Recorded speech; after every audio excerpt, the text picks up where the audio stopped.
ప్రార్థించండి అని చెప్తే నేడు చాలామంది చెప్పే 2 బలమైన సాకులేంటో తెలుసా? ఒకటి, ప్రార్థించటానికి నాకు సరైన స్థలం లేదండి.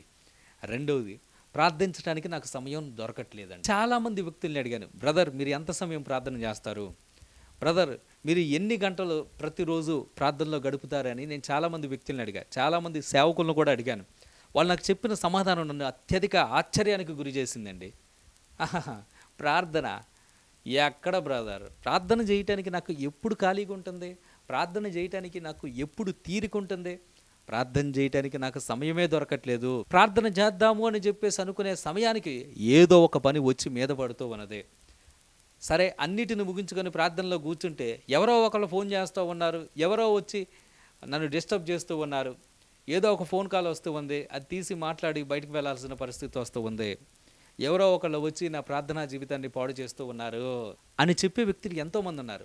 ప్రార్థన చేద్దామని అనుకుంటే చాలు ఏదో ఒక ఆటంకం వస్తుంది, ప్రార్థన చేద్దామని అనుకుంటే చాలు సమయం కుదరట్లేదు, ప్రార్థించాలని అనుకుంటున్నా అది అట్లాగే వెళ్ళిపోతుంది కానీ ప్రార్థన చేయలేని పరిస్థితుల్లో ఉంటున్నాను అని చెప్పే వ్యక్తులు ఎంతోమంది ఉన్నారు. చాలామంది ప్రార్థించండి అని చెప్తే చెప్పే మాట ఏంటో తెలుసా? బిజీ, ప్రార్థించడానికి టైం లేదు, ప్రార్థించడానికి టైం లేదు. నేను ఎప్పుడు చెప్పే మాట ఇప్పుడు చెప్తూ ఉన్నా. మీరు ప్రార్థించలేనంత బిజీగా ఉన్నారు అని అంటే జీవితంలో ఉండకూడనంత బిజీగా ఉన్నారు అనే అర్థం. దేవుని బిడ్డలారా, మీరు యేసుక్రీస్తు ప్రభువు కంటే బిజీ పర్సన్స్ ఏమీ కానే కాదు. యేసుక్రీస్తు ప్రభు ఒక పక్క విస్తారమైన పరిచర్య చేస్తూనే ఇంకొక పక్క తన ప్రార్థనా జీవితాన్ని కాపాడుకున్నాడు.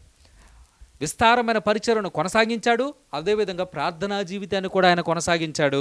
ఆయనకు ఎప్పుడు సమయం దొరికితే అప్పుడు ప్రార్థించడానికి పరిగెత్తాడండి. దేవుని సన్నిధిలో కనబడటానికి వేగిరపడ్డాడు. సమయం దొరికినప్పుడు ప్రార్థన చేసుకోలా, ఆయన సమయాన్ని కేటాయించి ప్రార్థన చేశాడు.